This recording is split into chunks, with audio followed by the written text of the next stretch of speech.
catching some Z's. Yep, I think it's up.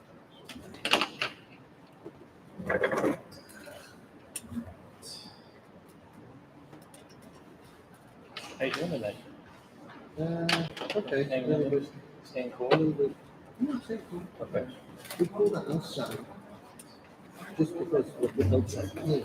Yeah. Like not so much so that I actually realized. I mean, a long sleeve jacket comes in the room, but it's like 62.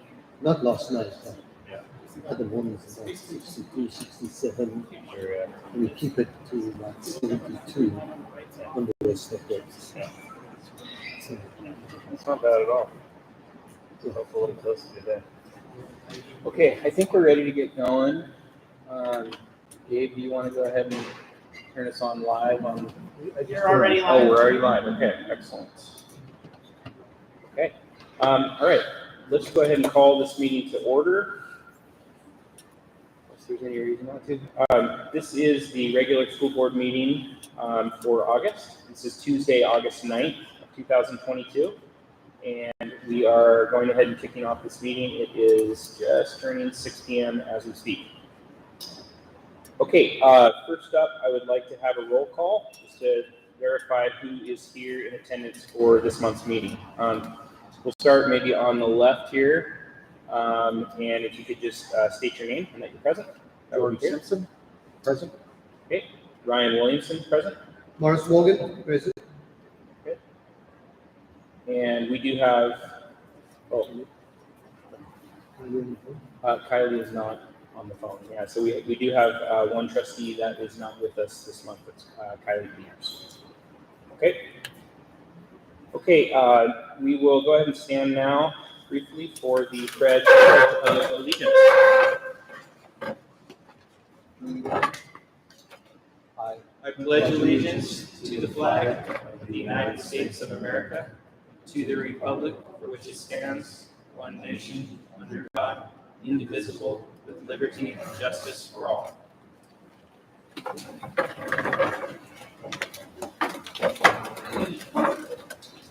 Okay, next order of business. We would like to move into a new agenda item that we're going to have on our regular agenda. This is recognitions. And I'd like to ask Randy to give the recognition for this month. Thank you, Mr. Chairman. Can everyone hear me okay? Okay, thank you. First off, let me say we apologize for the noise. Our air conditioning unit went out in this room. Supply chain issues are keeping us from getting the parts to repair it right now, so we're not sure when it'll be repaired, but we've got the fans blowing some cooler air in here. We are extremely excited tonight to be celebrating one of our own, Gracie Castillo. Gracie, will you and your family come up, please? Come on, Dad. Come on. And if you'll get over here kind of in front of that table, that way they can see you at home on the video. The Idaho Schools Athletic Association selects 6 interscholastic stars. We have one right here at Garden Valley High School. The association chooses these from juniors from the last school year. This scholarship program is sponsored by the Idaho High School Activities Association and was established in 1992. And it recognizes and rewards outstanding students who participate in high school athletic and non-athletic activities. Gracie Castillo from our own Garden Valley High School, among 5 others from around the state, were selected from a large field of outstanding students nominated by their school's principal. Nominees for the scholarship are exemplary students who, through their participation, strengthen interscholastic sports and activities programs, are active contributors to school and community organizations and programs, are good citizens and positive role models for their peers, and promote the ideals of good sportsmanship and citizenship. Each application includes an essay, recommendations from school administrators, and descriptions of athletic and activity participation and service in her school and community. Gracie receives, as an interscholastic star, a $1,000 scholarship to the college of her choice, A $500 check is given to the school, her high school, and a banner with the recipient's name is also sent to the school. We have received the banner, and in a couple of weeks, we're going to have an assembly at school and hang the banner in the gym with the other recognition banners that are in the gym. So we're really excited about that. Gracie is a multiple sport athlete at Garden Valley High School. She is the captain of her wrestling and track teams.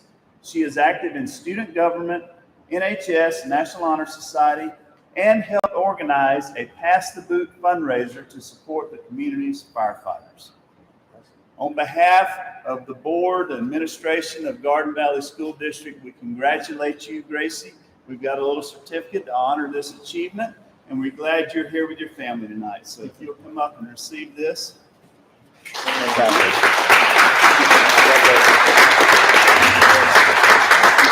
Thank you so much.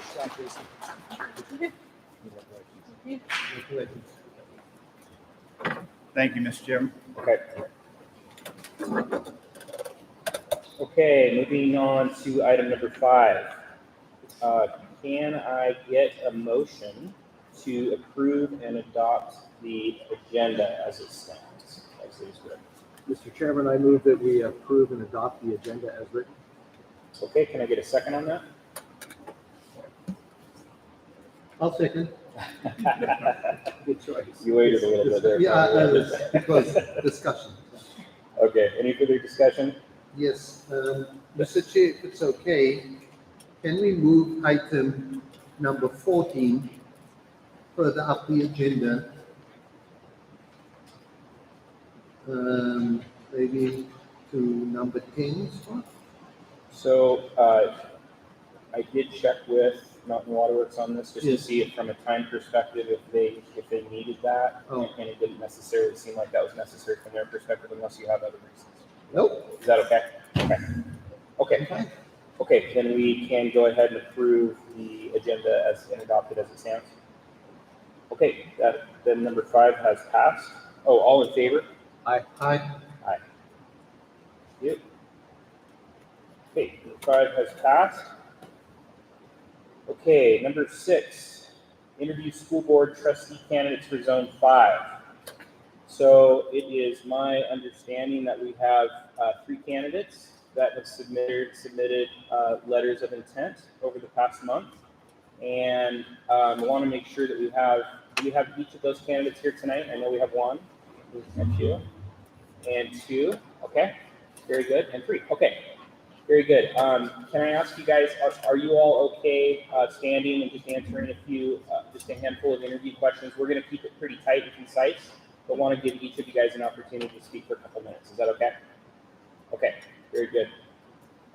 So I think how we're going to do this, gentlemen, each of you have interview questions. Mhm. Yeah, it should Okay. be the page right behind Yeah. the agenda. And so we'll each ask you questions. I think that should be straightforward. Okay, let me go ahead and get the mic set up, and let's go ahead and, Would you like me to give the mic to them to answer from? yeah, do Okay. you mind doing that, Randy? Be glad. That would be great. Okay, let's go ahead and have Vern. Would you be okay coming up and kind of kicking things off for us, sir?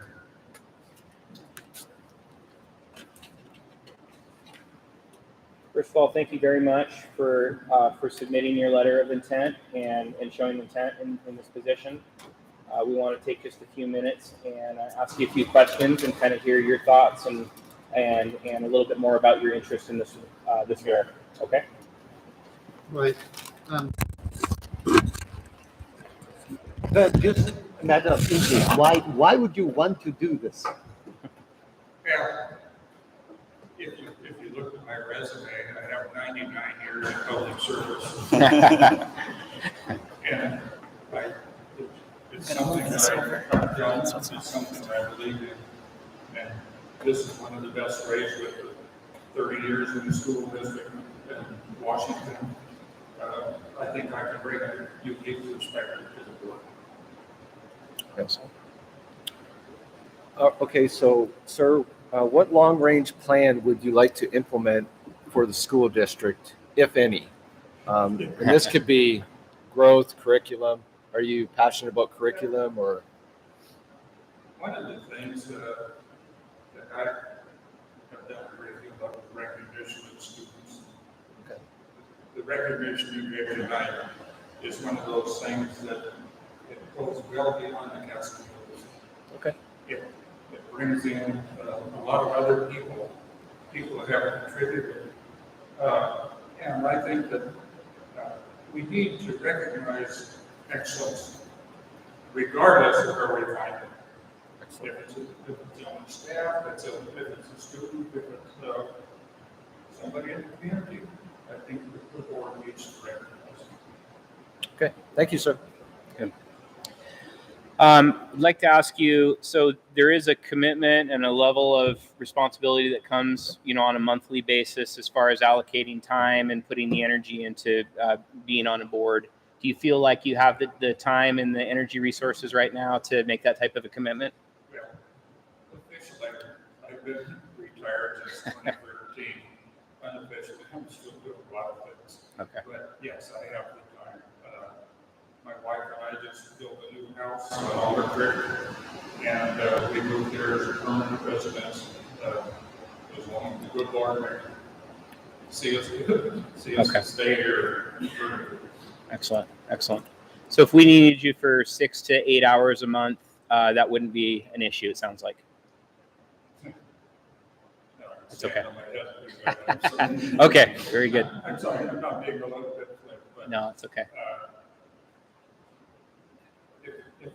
Again, if you look at the resume I turned in, I have, in the 31 years of teaching high school, I think I was a class advisor for 28 or 29, non-paid, multitude of hours, one of those things it takes time. If you're going to do a job right, you've got to put the hours in. That's right. Very good. Excellent. Thank you. Any final questions comments that you'd like to share with us? Well, not really. I've got a long background of management, fire department for 18 years, teacher for 31, military for 33, and I retired as a full colonel. And I'm one of about 20 people from the state of Washington who was picked to go to the Army War College in Carlisle, Pennsylvania, while I was teaching. And it just, like I said, if you look at my background, I've got a total of 99 years of public service. And I wish to just continue that in a new role. Excellent. Thank you very much. Thank you. Appreciate it. Thank you, sir. Thanks, Morris. Okay. Sarah Marie, can we have you come up? We'll put you on the hot seat now. Here you go. All right. There you go. So, Sarah Marie, why would you want to serve on the school board? Why would you want to do this? Yes, I was reminded that it's a political thing that you run for, but it's basically just because there's an opening and a need for it, but I have experience in the school setting. I worked as a teacher for 10 years, I've done aftercare, did special needs department, so it's just, there's an opening, there's a need for it, so I offer this one. Excellent. Sarah Marie, is there anything that you would like to see changed or modified with the school going forward? I hadn't considered that question really before you asked me just a minute ago, but I think the sports programs are really enjoyable for the community and really important to the children. So just any way we can strengthen that, highlight that, potentially expand it to different sports, more age groups, whatever is possible in that field, it seems like a benefit, not just the school, but the community as well. Okay, thank you. So as you probably suspect, there is a somewhat of a significant time requirement. Especially Yeah, that's right. Yeah, that comes with coming onto the board, and that may actually be increasing a little bit even going forward. There have been some additional meetings, and there is certainly some activities that happen spanning throughout the month in between our regular meetings and all that. So I know we all live kind of busy lives with coming and going. It can be, yeah, it can be. So do you feel like kind of where you're at right now, you have the ability to make that right time commitment is necessary? It sounds like I can make it work with my schedule and that Okay. I would be very interested in dedicating that time. Okay. Yeah, and like what I'm telling people is it might be somewhere between 6 to 8 hours a month, potentially. If so, does that sound okay? Okay, very good. Do you have any final comments or things you would like to share with the board? No, just to repeat that I was a teacher for 10 years, a preschool teacher for 10 years. I worked as an assistant teacher, I was an aftercare. I worked in private schools and public schools, so I just feel like faculty and breadth of experience to kind of like lend my knowledge to the school where I need support. Perfect. Very good. Thank you. Okay. Yep. Thank you. Okay, Doug, can we have you come up, sir? Hi, Doug. All right, Doug.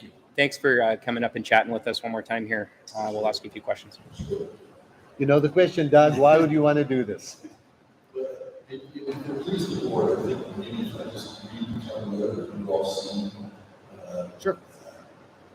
Just a little ahead of the questions. It sounds like a little more, that's okay. Sure. My interest in both for our Valley School District students goes back more than 10 years. First bought our house and began visiting regularly. We were well into the Garden Valley community and very early saw how important Garden Valley School District is to the life and culture of our community.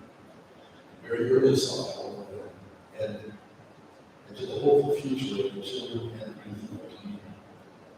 The best evidence of my interest and commitment to serving the school and our students is that I have volunteered in the classroom, music, which I use in my field.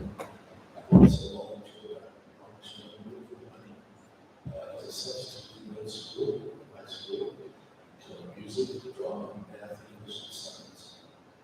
The academic conditions of the Valley School District draw on volunteer resources in the entire community of Garden Valley to enrich students' education experience. And also need volunteer member citizens to make policies. I'm quite comfortable dealing with budgets, forecasts, resource acquisition and planning, scheduling, evaluations, hiring, and firing, and team leadership. I'm confident that I can work with our school district to ensure that our young people get the best education experience they can. Prepare them to do their best, do the right thing, to get them after graduation. Excellent. Thank you. I don't have a question for you then. That answers my question. That does answer it. I guess my question still applies as far as the ability to allocate the amount of time that we need each month for a board member and, having the availability for that. Is that not a problem? That's not problematic. Yep. Okay. Very good. And any final other thoughts or anything else you'd like to share with us that you think would be applicable? I have to tell you, an ultimate hope and that I'm encouraged that I see the school board set aside forum to participate in some of the voting activities of school. And I commend you for that. And if I had one of those things that I would see out in the school board, that would be honest. Thank you. Excellent. Very good. Thank you, Doug. Thank you. Okay.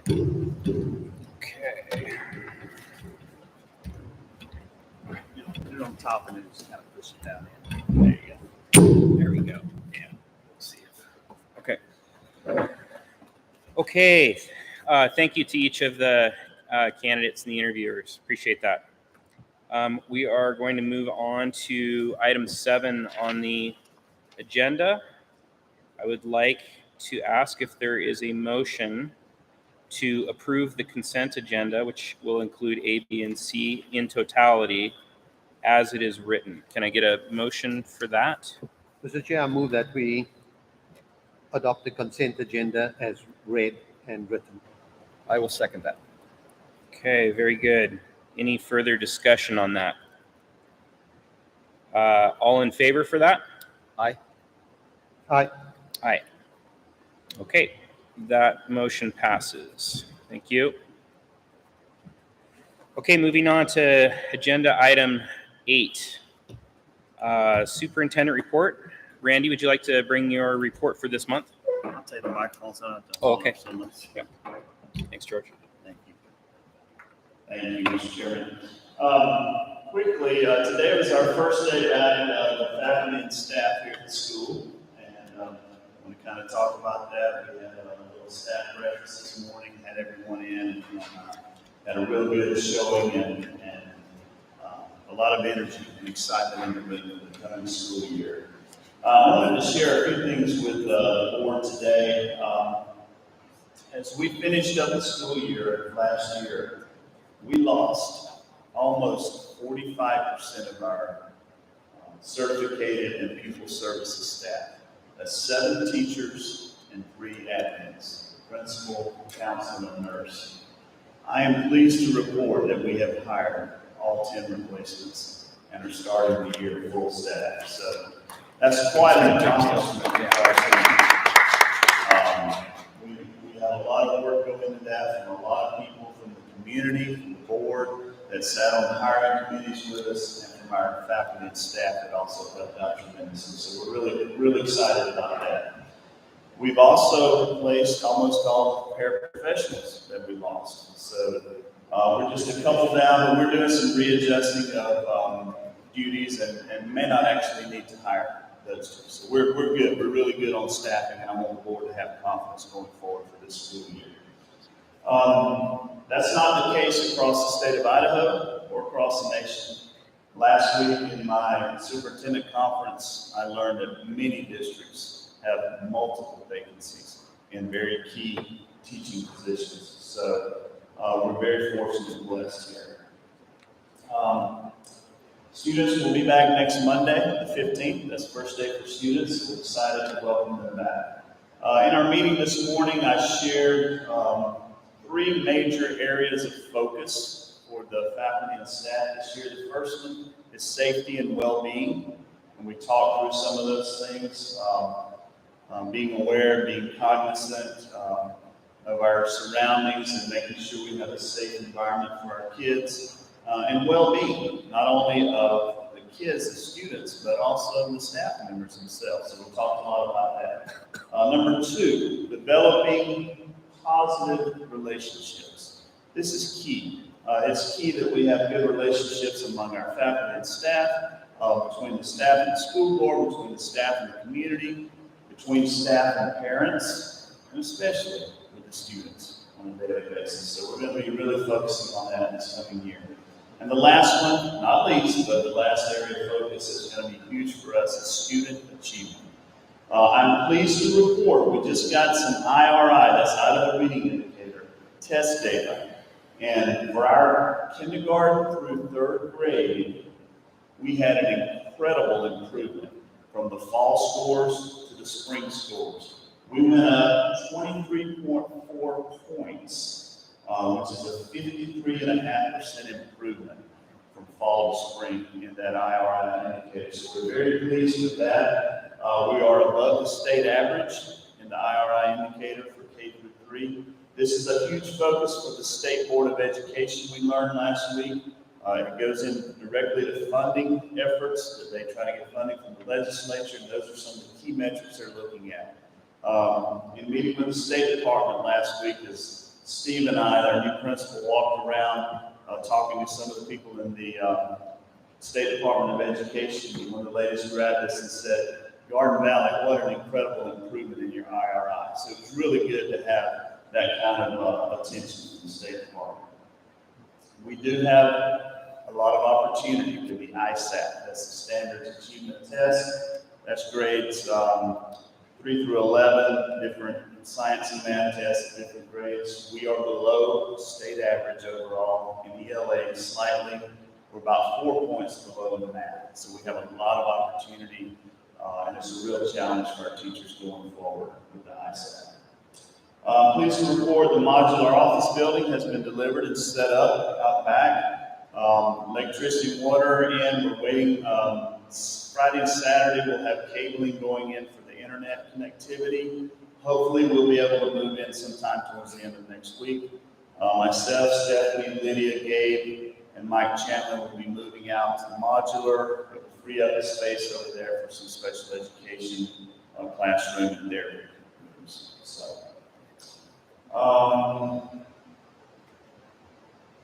our enrollment right now is going to be around 300.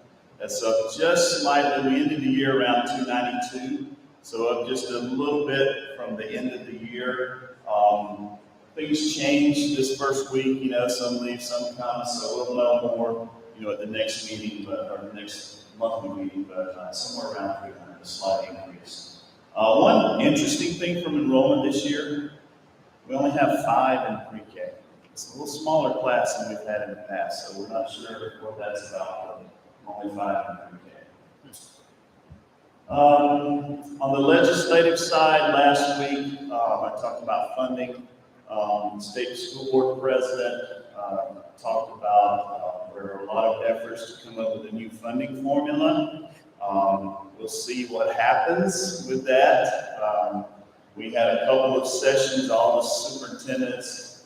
We have a work group representing the superintendents, representing the Idaho School Board Association and the Idaho Association of School Administrators, trying to develop our plans for the funding formula and what really needs to be included. So I'll have more on that in the coming months. But that's all I have to do at this time, Mr. Chair. Thank you. Excellent, thank you. Does anybody have any follow-up questions or comments or anything for Randy's report? Not for me. Good. Okay. Thank you, Mr. Superintendent. Thank you, Randy.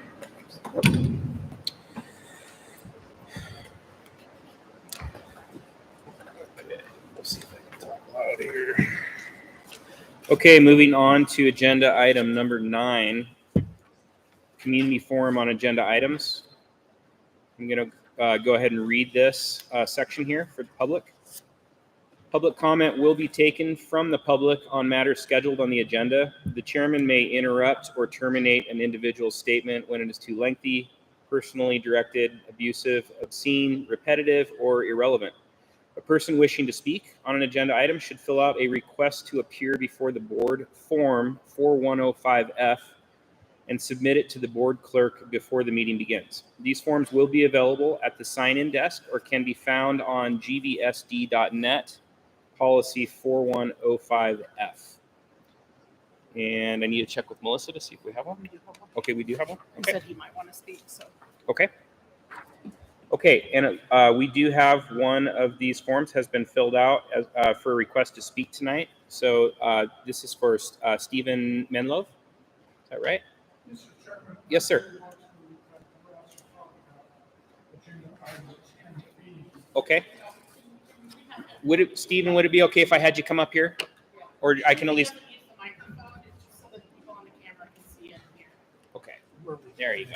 Right there is just perfect. Yep. Mr. Chairman, Yes. I'm interested in commenting on agenda item B, and I noticed on 10B, and I noticed that it says there that you may opt for comments on that topic at that time. I would ask, would you want me to wait until then for this comment, or go ahead with my comments at this time? And this is comment in regard for selection of board member? Yes, it is. Okay. So I guess since we have you up here right now, go ahead. We're actually going to speak to this a little bit later on under new business. But while we have you here, why don't you go ahead and make your comment? That's fine. Very good. Yes, go ahead. Members, thank you for the opportunity Yep. to give me a chance to speak. My name is Steve Menlove. My wife Gail and I live at 17 Broken Moor. We have lived and had a home here for over 15 years.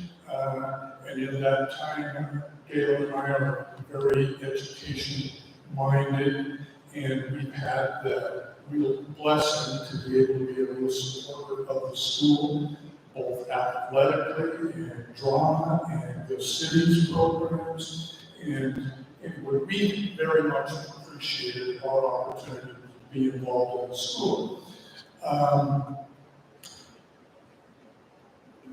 That said, and as I think about this, you know, we all pay a lot of taxes. One of the few taxes I think I get my dollar's worth is the property tax portion that comes to the school here, and I appreciate the job that's done there. What I'm here to talk about is I would like to voice my support for Doug Haynes as the new board member. Now, I had in my career the opportunity to work with some really smart people, and they were school smart, and they were street smart, and there were all kinds of different smart. But what I found out was smart is a whole different animal than wise. And I want you to know that's why I support Mr. Haynes in this. If I was going to use a word to describe him, it would be wise. He's not agenda-driven. He is for the students of the school. And I think, Mr. Thompson, you may disagree with me, but I think the school has two main objectives, and that is to provide an education that allows these students to go whatever path they choose and to be educationally prepared to do that. But a second one is to provide them an experience that allows them to be self-assured and confident and have the ability to go out in that world and do what they would like. And that is what I picture Mr. Haynes helping to provide those two things. And I would just like to say that my wife Gail and I are strongly in support of Mr. Haynes and would recommend that you consider him service. Thank you. Thank you, Stephen. Appreciate it. Appreciate that.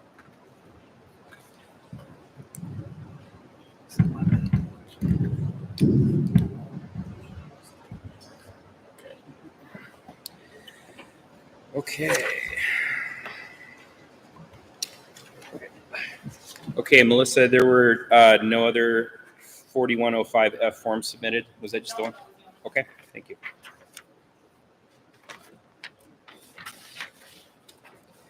Okay, moving into agenda item 10, new business. Item A, we have a vote to discuss and possibly approve all bus stops for the 2021-2022 school year. Sounds like there is some discussion and a presentation for by Phil Dixon for this. Oh, 22-23. Yeah, right. Okay.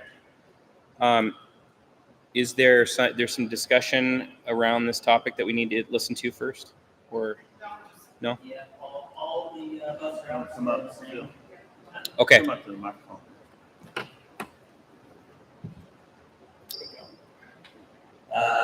All the bus routes are the same as they have been for years and years. There may be some changes later on in the year. If we need to change it, we will. It's always been the same. This requires annual approval. Yeah. Yep. All the bus stops have been approved by our Department of Education. They come up every other year. Okay. Ride their routes. As long as you're comfortable with them, then Yep. I'm good with it too. And so if we need to make an adjustment, we'll make an adjustment. Okay. Right now, we're good. Okay. Very good. Thanks, Phil. Yep. Okay, board, can I get a motion to approve the 2022-2023 school year bus stops? Mr. Chairman, I would like to make a motion that we approve all the stops for the 2022-2023 school year as presented. Second. Okay, any further discussion? And all in favor? Aye. Aye. Aye. Okay, that motion carries. Thank you. Okay, moving on to item B in new business. This is a discussion around appointing a new school board trustee for Zone 5. What we are going to do, and I would just like to alert both the public and the live stream to this, the board will be having a special meeting 1 week from tonight in order to come to consensus on a decision for the next school board member. What this does is it allows each of us to take a little bit of time to think about the different responses that we received tonight and to marinate on that a little bit and just make sure we're really putting some good thought into that so that when we meet next week, we can come to the right decision as a board. So I just wanted to let you know that that is the next step for item B. Okay. And that will be 1 week from tonight at exactly the same time. So just so you know, and public is welcome to this.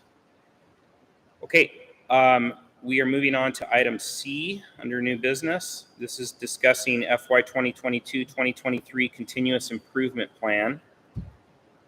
Is there some presentation or anything that we need on this, or not necessarily? Mr. Chairman, I sent you guys a copy of this. This requires annual approval from the school board. It's a plan required by the state. Just wanted to put it out there tonight for any discussion or input, and we'll have it ready for final approval at next month's meeting. Okay. Very good. Also, anyone from the public can also give us input if they have. Sorry. Okay.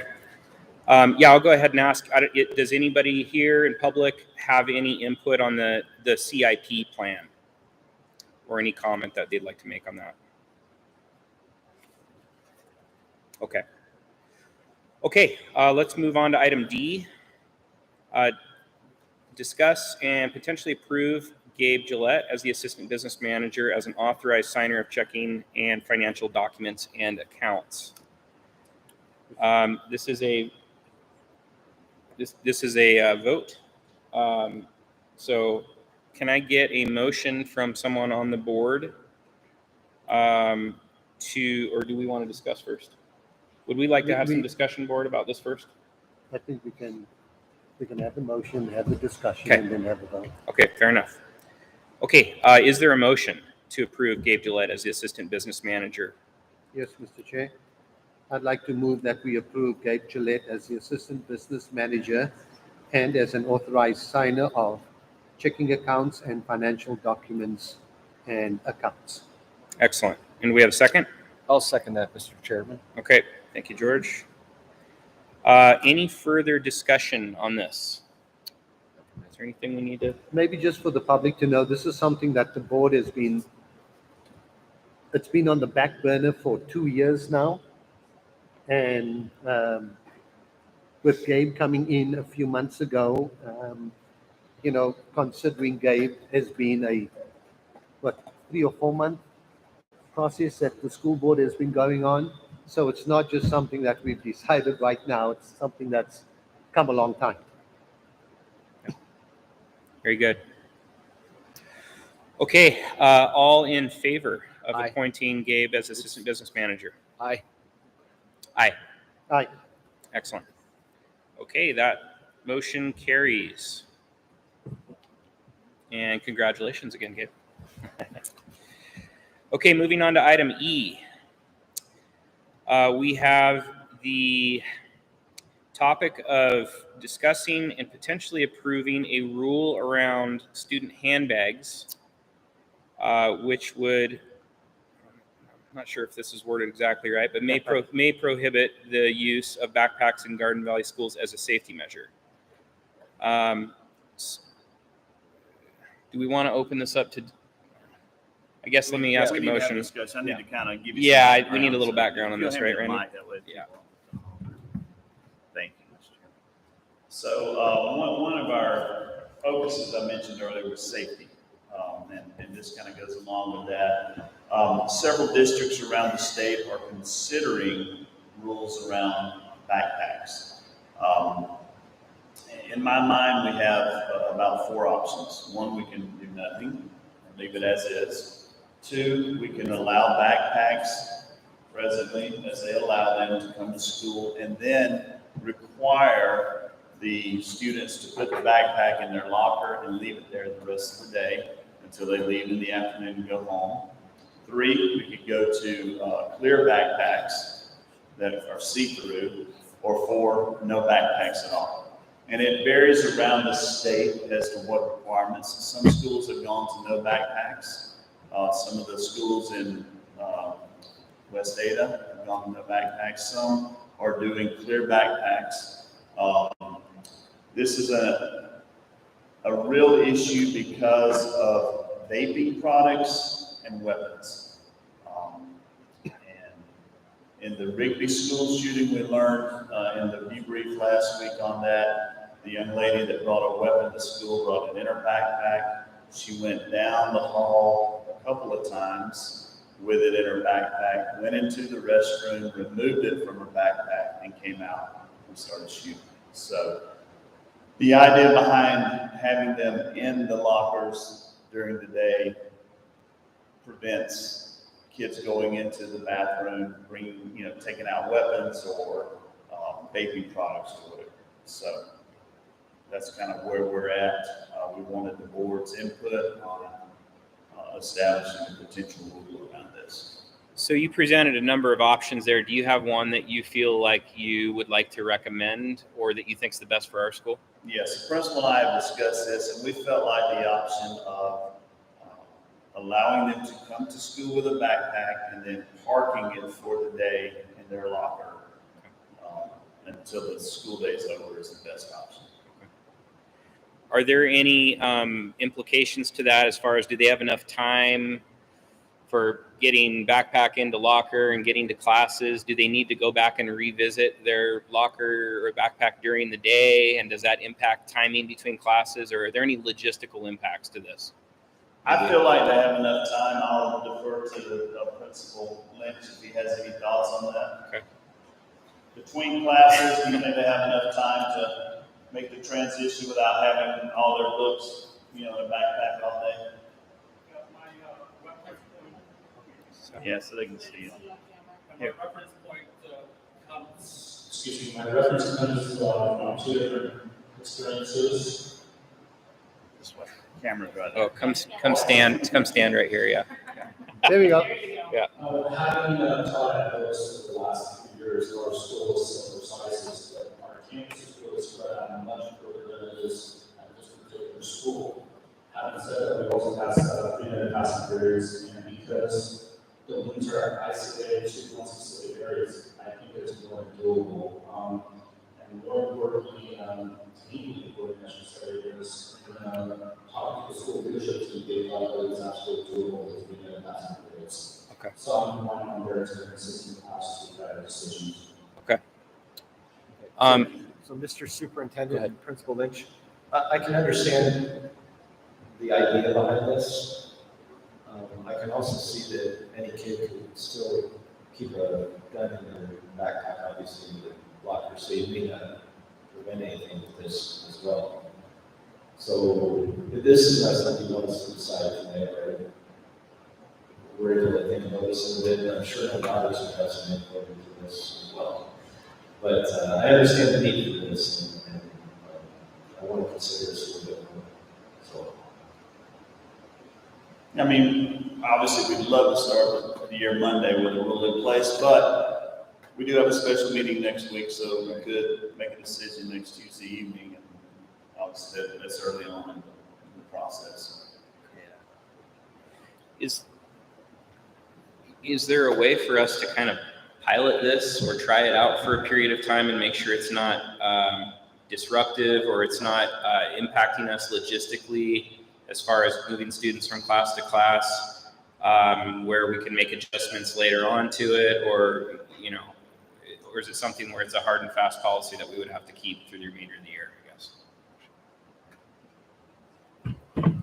For me, I think that this does not require a decision tonight. I think it's just exploratory. I would like to do more, and then also utilize the community. I think that this is an important decision that we just cannot make at this time. But once again, that we need to really talk to our staff, to the students, and for that matter, the community as well. And then we really have to get the PTO involved in this. Okay. Thank you. Do you have any questions, Mark? These are my thoughts. I do not want answers to them now, but I think it needs to be part of our consideration when thinking about this. One is effectiveness. Is this going to be effective? We need to have that discussion. Secondly, is it going to achieve the outcome that we wanted to achieve? And thirdly, what is going to be the impact on certain students at our school? Because if I mention these students, somebody might call the school's attorney and say, you set goals. So I'm not going to mention students, but how is it going to impact certain students at our school? We need to bring certain items to school at certain times, and they shouldn't be in, not shouldn't, but yeah, they wouldn't want it to be there like that. I hope you know what I'm thinking. So, impact. How's it going to impact the students? Maybe we should, and I know it's time sensitive, but we need to do things properly. I think we need to get a committee together, have the committee sorted out, speak to the parents especially, hear from students, and then come back to the school board. Those are my thoughts. That's what I'm thinking. So, thank you. Not now, later. All right, thank you. Any further comment on that from the board? Okay. You want to table this? Okay, so yeah, I would like to, let me get this back here.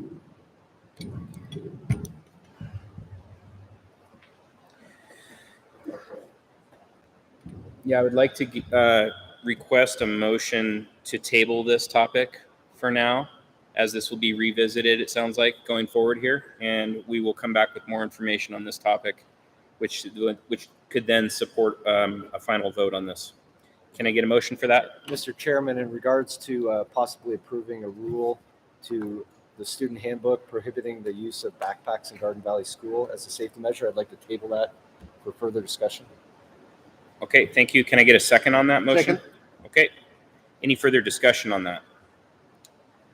Okay, all in favor? Aye. Aye. Aye. Okay, that motion has been tabled and will be revisited.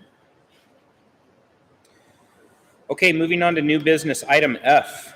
Approve, deny policy 3060, education of homeless children. This is an annual review policy. Mr. Chair, I move that we approve policy 3060. Excellent. Second? Mr. Chair, I will second that.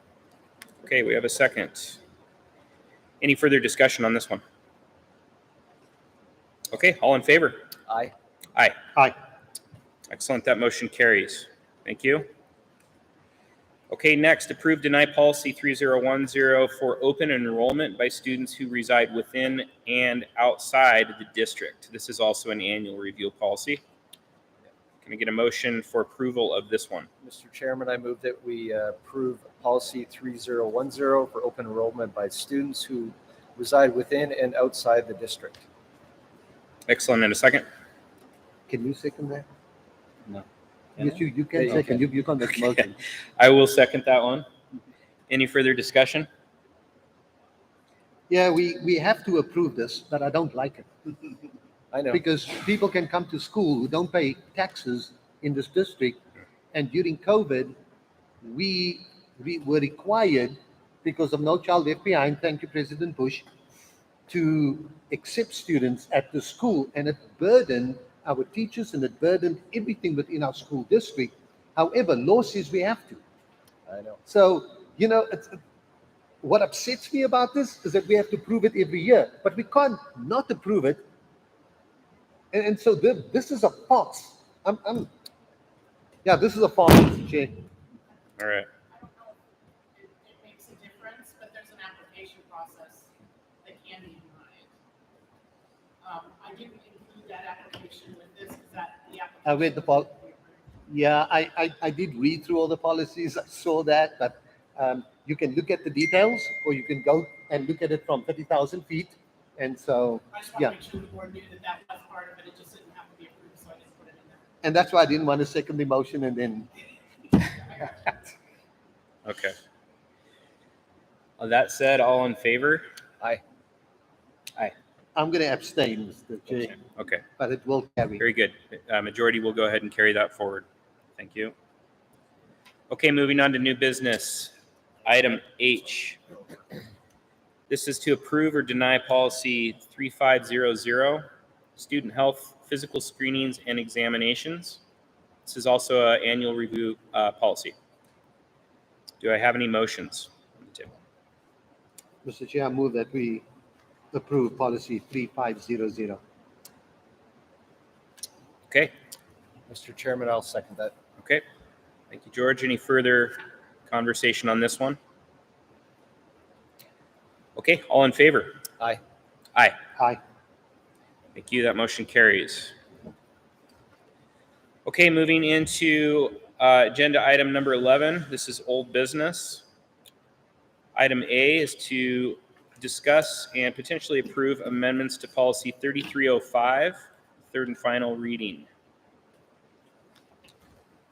This is in your packet. The change from the last meeting is in blue. The writing in blue where we referenced our discipline policy, which is Garden Valley School District number 3330. Excellent. Is this the third or the fourth reading, This is Mr. about the Chair? third and final. You sure? It's about the fifth. Yeah, honestly. Yeah. I think yeah, I think it's the fifth reading.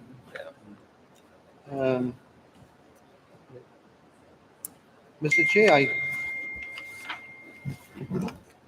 I think in previous meetings, I spoke about authority, and I asked that when it came to suspensions, that school board be mentioned.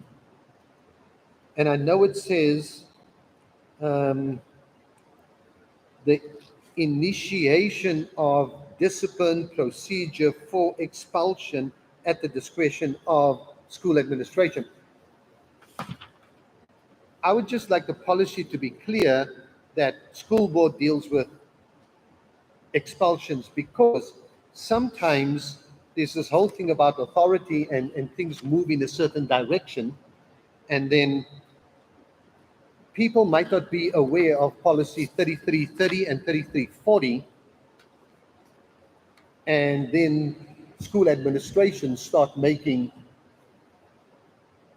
decisions about expulsion, and we start moving in that direction. And that's, I think I've said that from the second time this thing was on the agenda, because the first time there was a lot of turmoil and I did not have time to read it.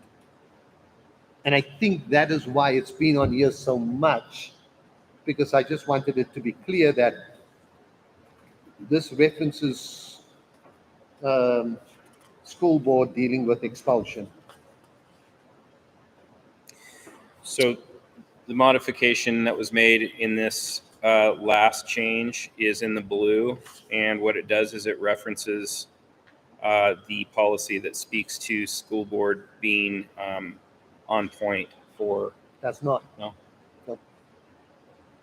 3330 does not reference the school board and expulsion. And if you're going to check, it's 3340.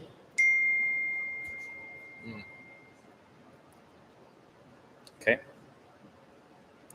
The administration does not have the authority to expel anyone, and that's outlined in 3330 in the discipline procedure. 3340. One of us will be right in a minute. And, Okay.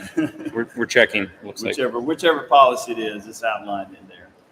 And certainly the change would be change the 3 to a 4 if it is actually 40. But I don't see any possible way that the administration could usurp authority and start expelling anyone, because we have to follow our discipline procedures in the policy. And I guess what Trustee what- Morgan is saying about this, which has been going on from the beginning of this, is it clearly says in here that expulsion at the discretion of the school administration, which is why we've been going round and round about this, right?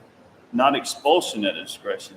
That's what it says in No, here. the For initiation expulsion. of the discipline procedure for expulsion. Right, but it's that wording at the end. Well, the right? school board can't initiate that. That's our responsibility as administrators, is to initiate the expulsion procedure. And then the school board has the authority to expel. Okay, so I guess what we're going after here is, do you No. want verbiage included in here? I'll be okay with 3340 in there, but not 3330.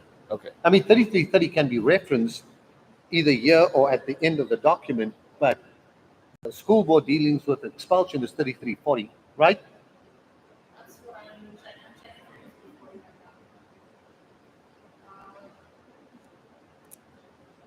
Actually, Trustee Morgan's correct. It's 3340 that mentions the school district 3330, Talks about what students could be expelled for and what the and different procedures are. yeah. Okay. I'm gonna scroll through So we're gonna have to 3330 modify it again. just to make Okay, sure so- I'm not missing something. Do we just comma that and add both, 3330 reference is both of those, school or what's the district. recommendation?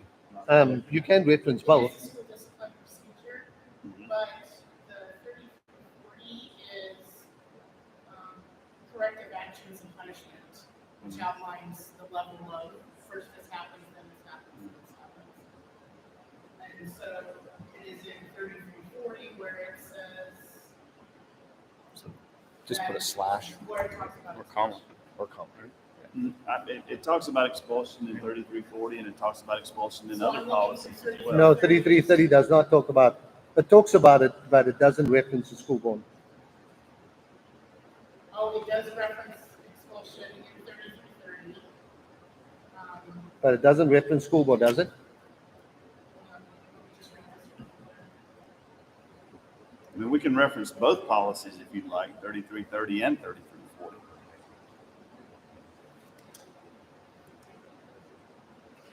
The issue is not with most probably current board and current administration.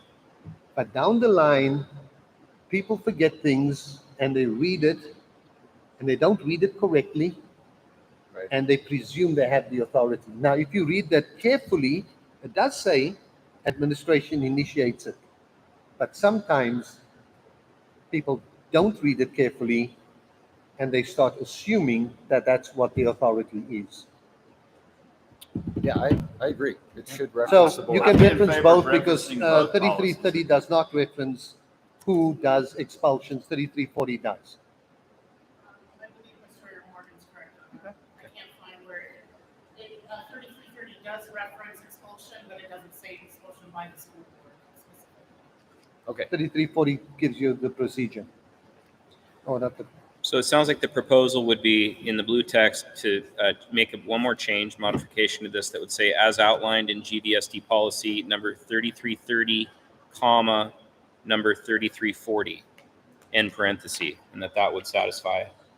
yeah, 3340 Conversation. would satisfy me, so. Does that seem appropriate to everybody? Is that okay with you? Makes sense, Randy?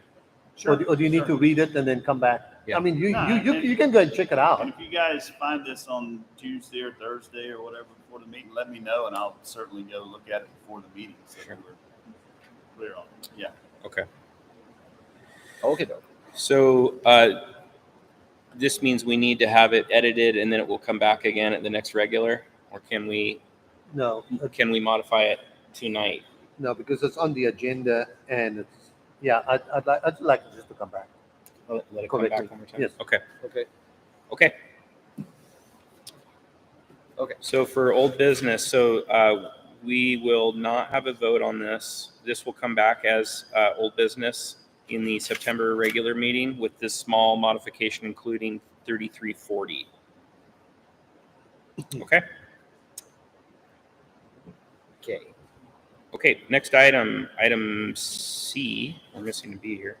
Discuss and possibly approve an application process for the future appointed school board trustees. So just some quick discussion around this. Currently, the process for bringing on new trustees is simply requesting individuals to submit a letter of intent. The discussion here is that we would augment this process so that not only is a letter of intent submitted, but a short application with additional information about the person's experience and background would also be included along with that letter of intent. Yeah. This can give the board a little bit more information up front, which is critical information when considering candidates that are applying for this role. I like it because it keeps it consistent too. Yeah. So you got a consistent. Yeah. Is there a motion that anybody would like to make to go ahead and adopt this application? I believe you should see it in your packet here, maybe at the very end. Yeah, I got it. Okay. It's a very short application. It's a 2-pager, but it hits some of the key points that give us some key information. Mr. Chairman, I would make a motion to approve the application process for future appointed school board trustees as written on this document. Very good, thank you. Can I get a second on that? Give you a chance to see that. Is it a process or is it just the application? It's just a This is two-page the application that you complete So- with your letter of intent. So should this say application? Because in the discussion, I would like to talk about the process. Okay, when somebody contacts us and says that they're interested, the process is that we reply back to them Okay. and tell them what the Yeah. process is, which is submit a letter of intent and submit this application. I'll second. Okay, very good. Is there any further discussion on that item? Yeah. Okay. And I think what was happening here moving forward, this is why we're not making the decision tonight, because we want to do things correctly, and we're going to change the way things that are being done, and that's part of the process. So we are changing the way we do things, because in the past, I mean, I was a stickler for this is the way we've done it in the past. This is the way we have to do it going forward. But I like the process being changed and expanded. I like it. Thank you. Excellent. Okay, very good. Okay, all in favor of adopting this new application as part of the process for onboarding trustees? Aye. Aye. Aye. Okay, thank you. That motion carries. Okay, last item of old business, public comment and input, if there is any, on the use of funds plan for ARP ESSER funds. Do we have anybody public that would like to make comments in regards to this plan? Don't look like it. Okay. Okay. Moving on. Okay, we're going into section 12 here. This is a roll call vote. So if you are in favor of moving into executive session for a little bit here, please state your name. Morris Morgan, aye. Ryan Williamson. Make a motion first. Oh. Oh. Oh, is it? We Yeah, have still make a motion. second it, Can I get a roll. motion to move into executive session? Mr. Chair, I move that we move into executive session pursuant to 74-206I subsection A and B as per Idaho Code. Excellent. Now, we don't have to do a full vote on that. It's just a roll call vote for this. Correct. Okay. So George Simpson, aye. Ryan Williamson, aye. Morris Morgan, aye. Okay. Okay, we will now move into executive session. Who seconded that motion? George did. Yeah.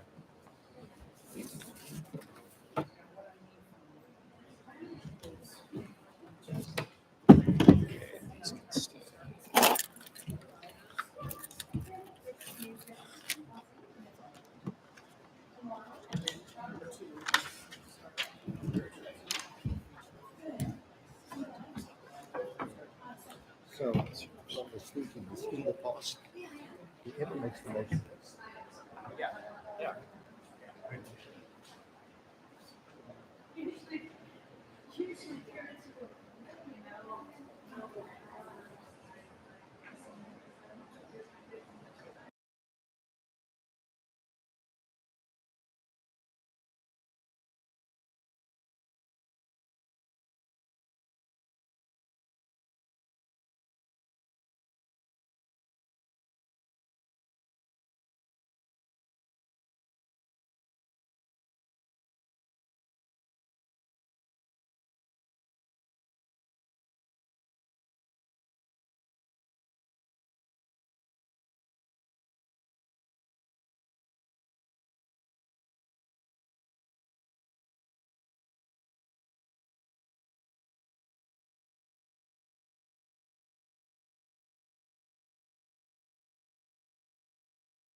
Yep. Okay, advising. Okay. Okay, Gabe, we're okay on live stream? Okay, very good. Okay, we are returning now from executive session. Thank you, everyone, for your patience. We are now stepping into agenda item 13. Action items subsequent to executive session. Item A, we are going to conduct a vote whether to approve or deny superintendent recommendation for the hiring of a school counselor. Mr. Chair, I'd like to move that we approve Ronis Gilbertson as our new school counselor. Mr. Chairman, I will second that. Excellent. Any further discussion on that? All in favor? Aye. Aye. Aye. Excellent. That motion carries. Okay, item B, we will vote to approve or deny superintendent recommendation for hiring of personnel to fill K through 12 positions. This is the high school math teacher. Mr. Chair, I move that we approve Caden Prestwich for our high school math teacher. Very good. We have a second. Mr. Chairman, I will second that. Okay, any further discussion? All in favor? Aye. Aye. Aye. That motion passes. Okay, item C, vote to approve or deny superintendent recommendation for the paraprofessional positions. There's a number of these. Mr. Chairman, I move that we approve the recommendations for paraprofessional positions. June Harriman, Bundy Moore, Christine Fields, and Walker Thomas. Second. Further discussion? All in favor? Aye. Aye. Aye. That motion carries. Thank you. Item D, approve, deny superintendent recommendation for hiring a kitchen assistant. Mr. Chairman, I'd like to move that we hire for kitchen assistant Leslie Lazo. Second. Okay. Further discussion? All in favor? Aye. Aye. Aye. That also passes. Thank you. Vote to approve, deny superintendent recommendation for ISS position. Mr. Chair, I will move that we approve Bryce Martin for our ISS behavioral interventionist. Mr. Chairman, I'll second that. Very good. Further discussion? All in favor? Aye. Aye. Aye. That also carries. Thank you. Item F, vote to approve, deny superintendent recommendation for the coaches for fall winter 2022-2023 sports. Mr. Chair, I move that we approve the following coaches for the fall and winter sports 2022 to 2023. Volunteer football coach Eric Rowland, volunteer volleyball coach Anna Rowland, boys basketball coach Heather Kelly, assistant boys basketball coach Jason Yearsley, JV boys basketball coach Brandon Knudsen, assistant JV basketball coach Bob Ross, middle school boys basketball coach Jesse Goff, volunteer boys basketball coach Kai Davids, girls basketball coach Mike Chandler, assistant girls basketball coach Larry Jones, assistant girls basketball coach Cindy Tucker, boys wrestling coach Bryce Martin, assistant boys wrestling coach Bo Fisher, assistant boys wrestling coach Bobby Castillo, girls wrestling coach Janice Castillo. Excellent. Do I have a second on that? Mr. Chairman, I'll second that. Very good. Further discussion? And all in favor? Aye. Aye. Aye. Very good. Congratulations, coaches. That passes. Okay, that wraps up agenda item 13. Thank you very much, everyone. We will move on to 14. We have a presentation from Mountain Waterworks, and we would like to ask you to come forward now at this time and give your presentation. Stuart, you want to get the mic? I can grab this mic right here. Focus on mine. There you go. And they can see you if you stand over in this vicinity, more or less. I think maybe off to the right or something there. When the lights out or? Move, no. It doesn't matter. I can see the screen. Either way is fine. That's fine? Yeah. Is it okay? Yep. Okay.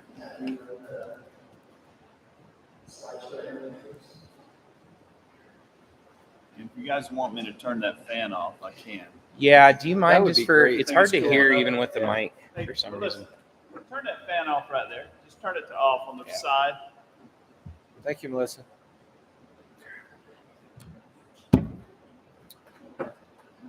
If you can't find the switch, I have a hammer.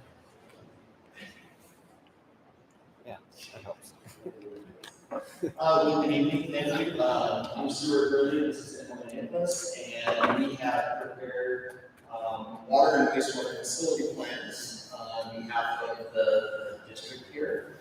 And tonight we would like to provide an update on those plans and really talk about kind of the next steps moving forward. So what we're going to talk about progress to date for both the water and the wastewater facility plans. We'll touch on the alternatives review, which have been presented before. We do have a couple of phases here. Funding opportunities, and then again, next steps and timeline. So project overview. So these utility projects really have 3 phases to them. And we're currently kind of getting towards the tail end of the last phase, which is the planning phase. And then again, that's both for the water and wastewater facility plan. And currently, those 2 projects are being funded with a 50% matching grant from the Idaho Department of Environmental Quality. And then there's a series of steps that go into the planning process. And so, kind of the initial step here is the evaluation of alternative development. And then really we prepare what's called a technical draft of these reports. And those have been prepared, provided to the board for review. And this is where we're at now. So they have been submitted to DEQ, and DEQ has approved the technical drafts of these documents. And essentially what that does is it states that, okay, the alternatives that you have presented meet regulatory requirements. And so that's kind of the first step in this whole process. And really what goes into these documents are looking at existing conditions, looking at 20-year projections, identifying future needs, developing these alternatives, and then again, receiving approval. So the next steps that then we're looking at, there's a required public meeting, and then the board will have an opportunity to select an alternative. So I want to make very, very clear that it's an open public meeting is the next step in this process. It's not a decision-making meeting, it's really to get community input.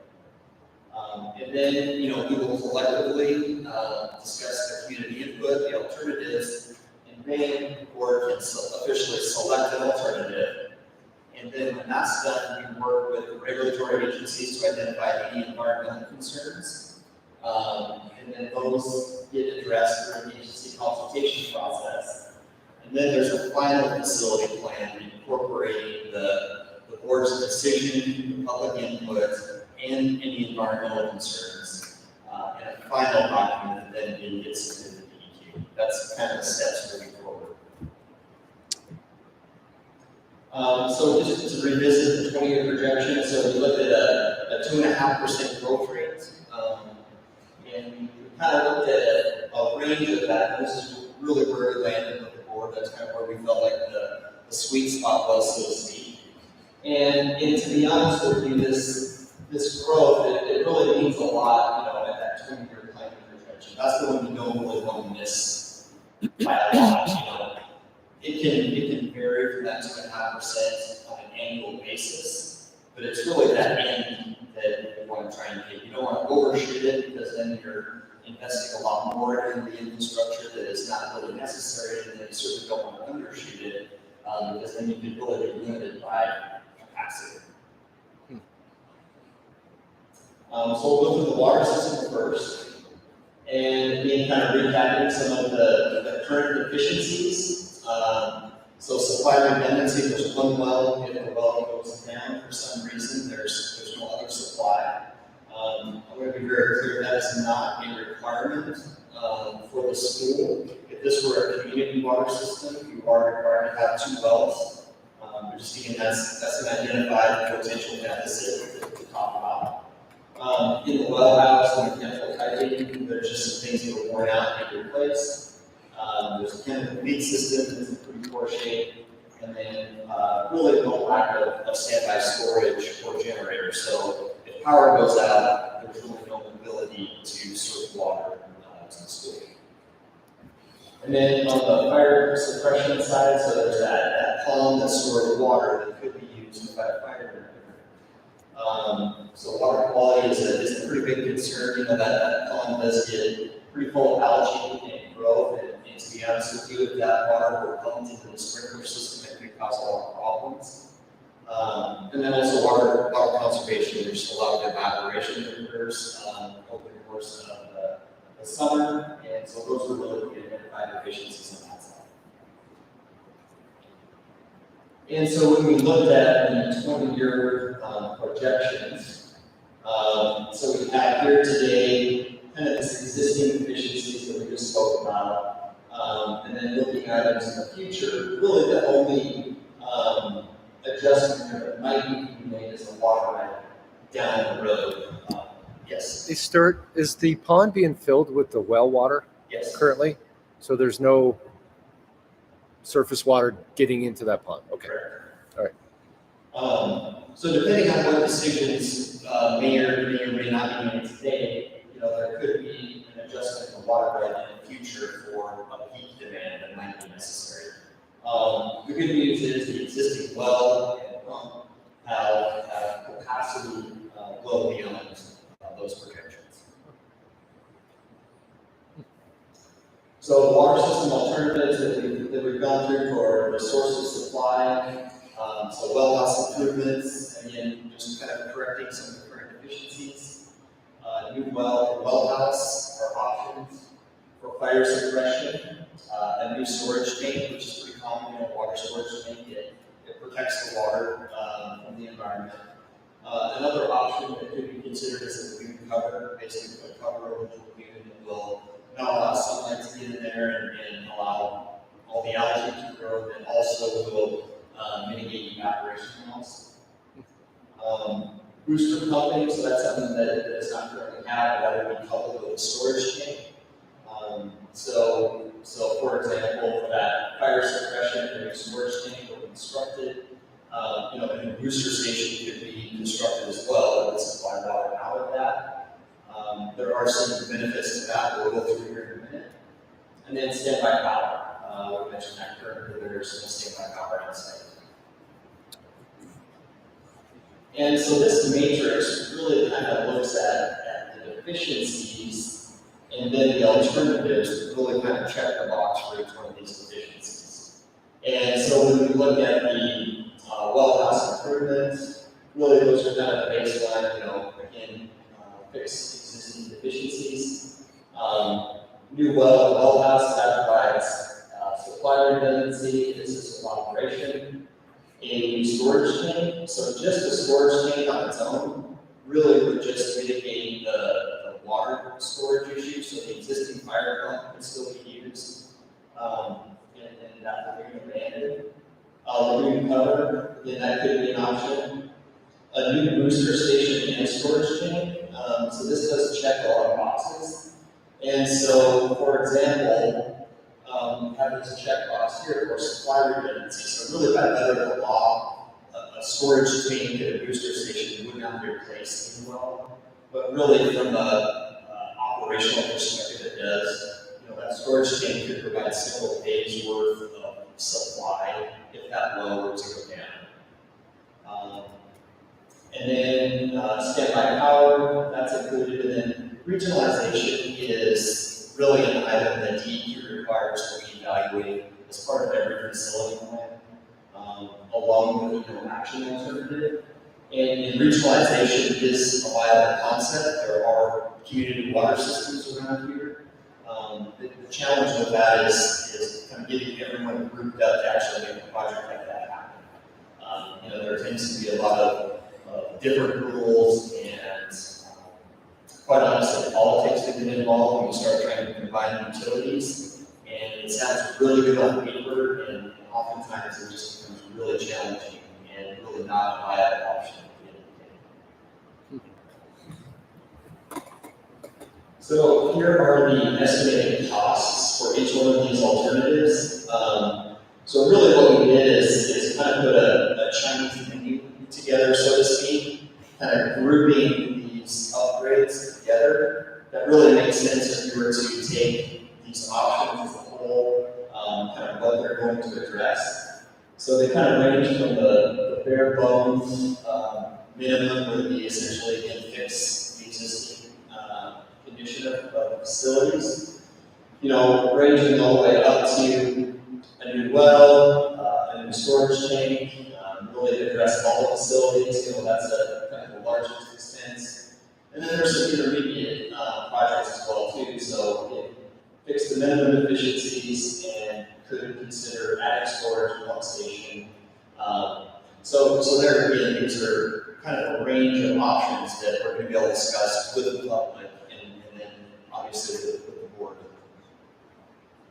And then we also have, I want to make sure, so we've included contingencies. So these, we've done our best to try and keep up with construction cost indexes. Very, very challenging environment right now to try and look at and project, okay, if this project were to be constructed in 2 years, what's the cost going to be? That's a pretty challenging thing for us to do right now. So we do include a 25% contingency, and then we also have, you know, engineering, construction, inspection, legal and administration. So we've included the full project cost estimates here. Quick question. Yes. How did you guys select what goes into each of the alternatives? What criteria was used to pick each of those projects? Primarily, it's going to be regulatory requirements. Okay. And then also really just what makes the most sense. Like some of the things just don't make sense in parallel. Yeah. For example. And so that's really how that evolved. Okay. Stuart, what size tank are you proposing for the storage tank? It really depends a little bit on if it's just going to be fire supply or if it's going to be, or if the booster station will be attached to it, provide, you know, domestic use and fire supply. But roughly in the 250,000 gallon range is what we'd be looking at. Okay. Of the different projects that you have there, are there any that you would necessarily call out as being priority one? Obviously, alternative one is this is what you have to fix, but going beyond that to step two, are all of those 3 projects in alternative 2, are those all pri 1? If you're going to do anything, do these for sure, or is it not ranked that way? These are not prioritized. Okay, is that a prioritization we could get from you guys, given that you know the specifics of our district and our needs? Yes, but we really need to have that public comment first. Okay. That's kind of part of this whole process that DEQ really wants that public input to be considered as part of the prioritization. Sure. But their input could be impacted by what your recommendations for a priority 1 project might be, right? If they heard that information first before then opening up to public comment, would that be helpful, potentially? Or not, maybe not. Potentially, and we can certainly do that. I can do that here tonight. Okay. And I would say, well, likely option 5 in our opinion is probably the most bang for the buck. You know, we would have a pump station that is connected to a storage tank, so that mitigates some of the concern with having a single well. It handles the fire storage system. And then it also provides just a lot of backup redundancy in the system. Okay. So Stuart, if you get a storage tank, can you eliminate the lagoon? Correct. Okay. And when we get into the wastewater discussion, that's a benefit also because the lagoon is, the reuse storage is limited. Yeah. And needs to be expanded, so that could be converted to reuse storage if a tank were there. Yeah, that makes sense. So swim team is out of the question. So just last thing, go back real quick. So on alternative 5, you believe that each of the projects that are in scope for alternative 5 should all likely be considered a priority 1, maybe priority 2 type requirement for us to consider here in this district? I would say priority one definitely is correct, the minimum efficiencies. Okay. And yes, I agree that priority two would be essentially install a storage tank, a booster station, and then stand back out. Okay. And that would check a lot of boxes for you guys. Okay. Good. Thank you. Okay, and then the wastewater system, I guess, on one hand, it's a little bit more straightforward because there's not a lot of options. But the expense is just a little bit more challenging to comprehend here. So, kind of going to that collection system, so there's some collection piping, a couple manholes in pretty good shape, top one little bit, not major. And then going into the treatment system, we have a treatment facility that goes through filtration, disinfection, and then the reuse storage pond. And some of the deficiencies, the treatment system is essentially at the end of its useful life in really poor condition. The filtration system is kind of in a similar situation. Disinfection, UV system simply does not work. Chlorination is used and it's used successfully. The operations staff doing a great job there. And then again, the reuse pond, it's in good shape. It's just essentially at capacity.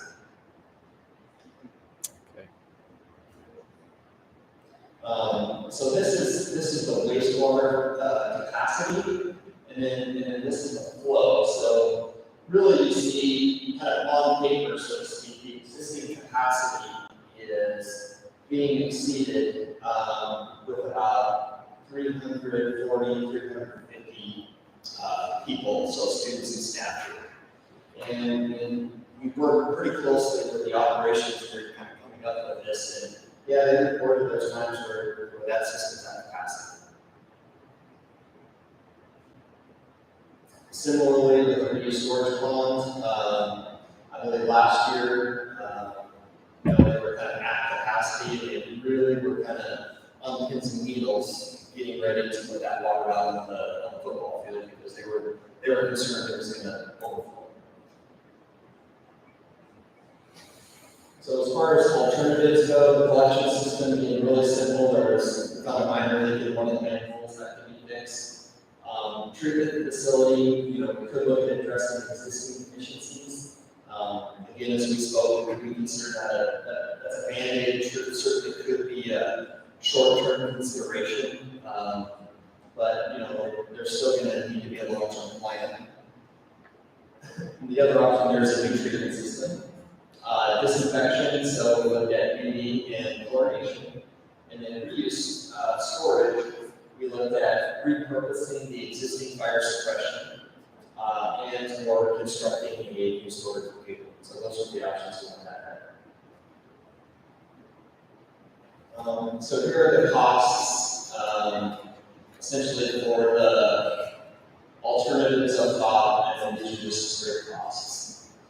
And so, manhole rehabilitation, that's pretty straightforward. Addressing existing treatment deficiencies, we looked at what could be done, and a lot of that is in really the electrical instrumentation to really just to get the things operating how they should. That doesn't really address underground tanks that are deteriorating and falling apart. So again, this could probably get you by another 5 years. I doubt 10 years, but maybe. And then a new treatment system. So that would essentially be a new parallel system would be constructed, and then the old system would be abandoned. And then as far as storage goes, so repurpose the fire suppression wing. There's cost there that would need to be expanded. It's not quite big enough, but the footprint certainly helps. Or looking at a new storage wing, somewhere else on the site. That would essentially be the other option. What if you combined the existing deficiencies, is that like the second column, along with repurposing the fire suppression system? How many years would that get the district? If you don't grow, which is a big deal, so your capacity limit, right? Right. If you don't grow, I would say you might be able to get, 5 years. So still around 5 years. Maybe, again, that would be electrical instrumentation upgrades, just Right. to get the system operating. And then It having. doesn't fix the efficiencies of like the fiberglass tanks that are there. Okay. Gotcha. So that's kind of the big challenge, the system that you guys have, it's kind of all in or not. There's just not much there to be had. So really, best case scenario, we've got about 5 years remaining on that system. That would kind of be our estimate. Okay.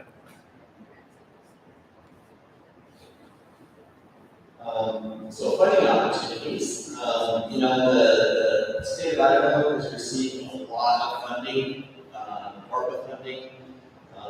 That is being used in a lot of municipalities across the state. I think there's $350 million that was targeted for water and wastewater for rural communities across the state.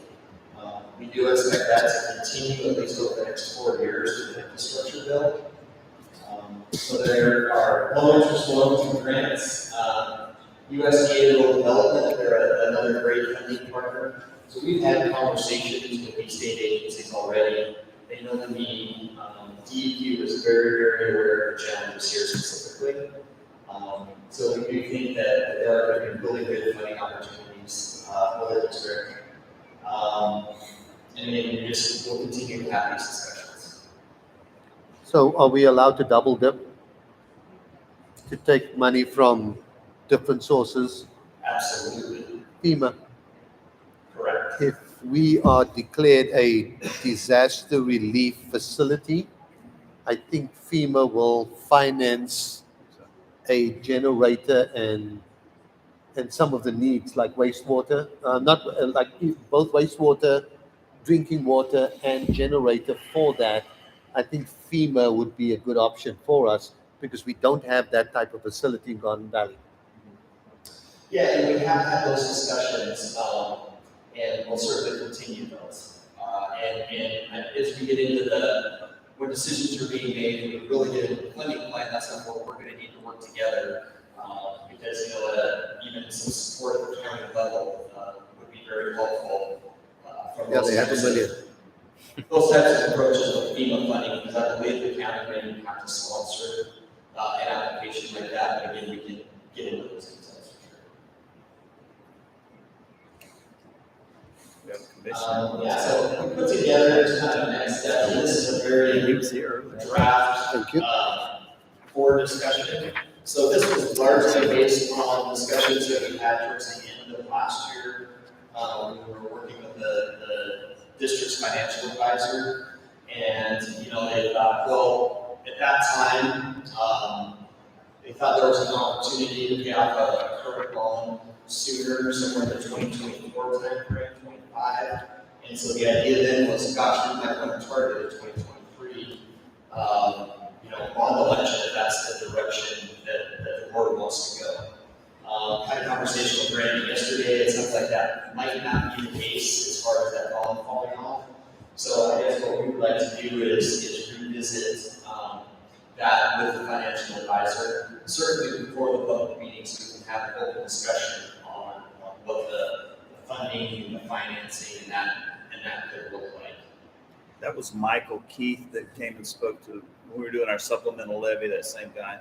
And I can set that up. I can easily set up a meeting to talk through those options. Yeah, and that would be great, so we have updated costs, we have some updated timelines, and then really we can again collaboratively kind of work and say, okay, this is what we're comfortable with and makes the most sense.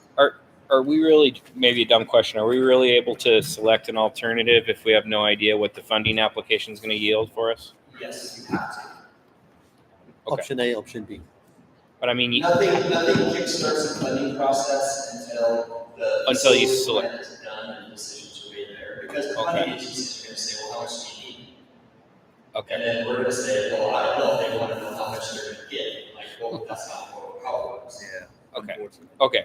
Yeah, I mean, usually when you buy something, you say, how much money do I have? And then you select your alternative that way, but not in this situation. Well, you're not buying any. Right. Okay. You're in the utility business. Yeah. Yeah. Yeah, I asked the same question last year. Well, how much can we get? Well, it depends on what Right. option you choose. That Right. affects what option I want. You know? Right. So let's talk about the approach. The funding approach we usually take in this, and this is really similar to a municipal system, where we bring it in at a monthly rate. And we'll say, okay, you know, your sewer rate is currently $30 a month. The community can afford $40 a month. You know, and again, that's a decision that we make. So we say, okay, well, backing that out, the community can afford to borrow $2 million, and that $10 a month is going to cover that.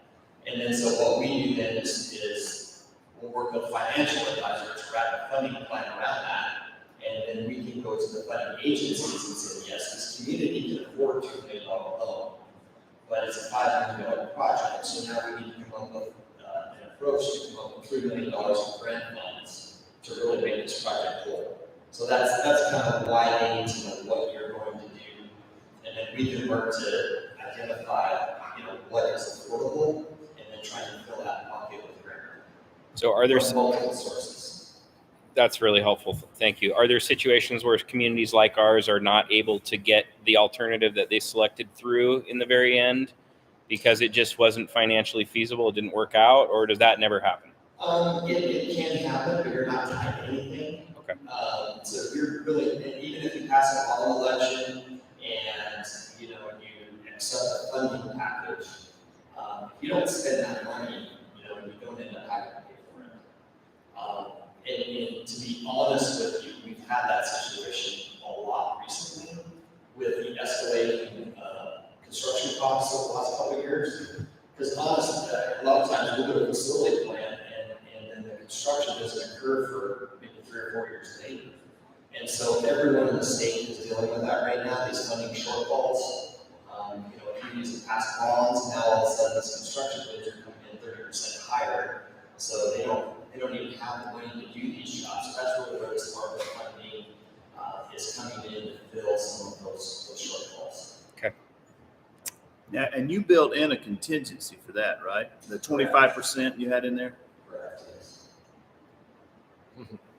So yes, it's a lot. But again, it is public health and safety, it's utilities. And, it's pretty challenging for a school district because it's very, very unique to have your own utility system. And it's certainly challenging. So I guess thinking about our next steps, you know, we do want to have a public meeting. And we've showed that, you know, in September, it doesn't have to be September, but, you know, we would like to have a public meeting and try and get this thing wrapped up and into DEQ by the end of the year. And a big part of that is that if the district does decide to move forward in 2023, then funding applications are due in January. If the decision is to move it further down based on the financial analysis and that, then certainly there's more time in this time. But this is really predicated on, this would be predicated on a 2023 bond election for funding to get moving forward. And again, that decision is in your court. So the public meeting, would you come and present these same type of a presentation to the public? Exactly. We want to go through this, and oftentimes we're going to have a couple stations set up with some boards, and one will probably be funding, one will be the pollution treatment plant. It's really kind of open house with us here to answer questions and just help with the process. It really wouldn't even have to be a board meeting, right? It could just be It's just or do you guys- public meeting. Right? So, we could put a notice of quorum out there in case you wait. guys show up, but this is similar to passing a bond, right? This meeting is specifically Like a levy. It would be, yes, but So- this particular meeting is just to discuss the technical alternatives. like the levy informational sessions. So we need to be very careful how we set that up Right. so that we follow the law. Right.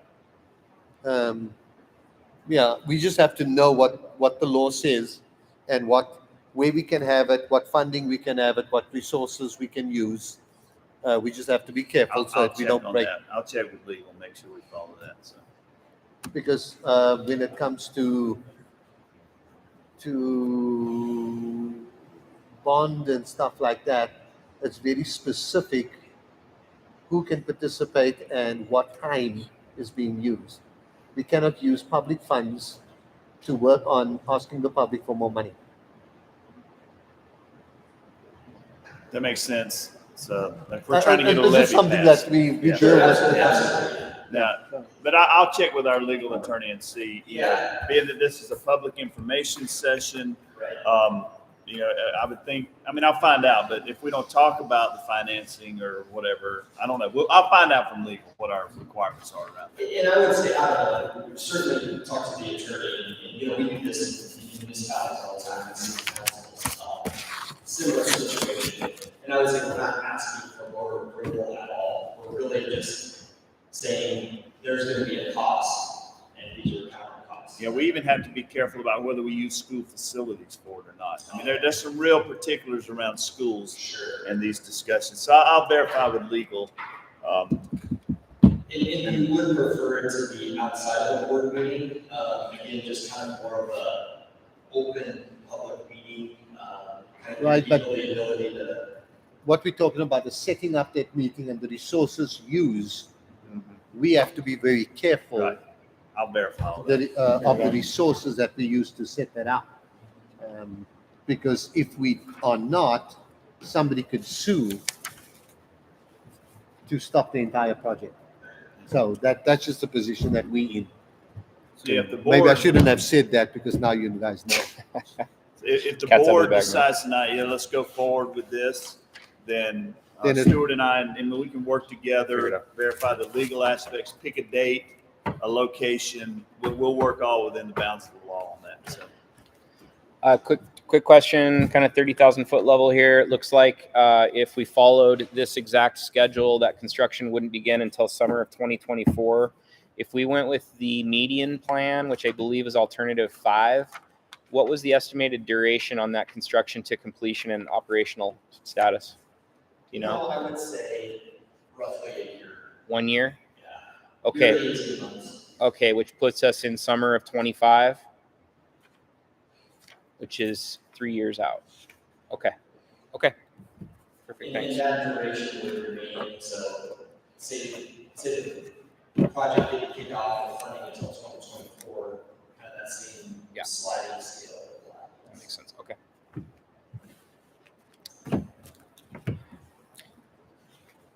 Any other questions from the board? Oh, can they ask? I don't know. I'm not sure. Yeah. I don't think they can. Are we not? So I No, am the president of the HOA across the board. We were able to tap into some funds Keep the cap on. for emergency funds because of issues that came up 2 years ago, but we came through. Is anything here able to qualify for that type of funding? It's all just.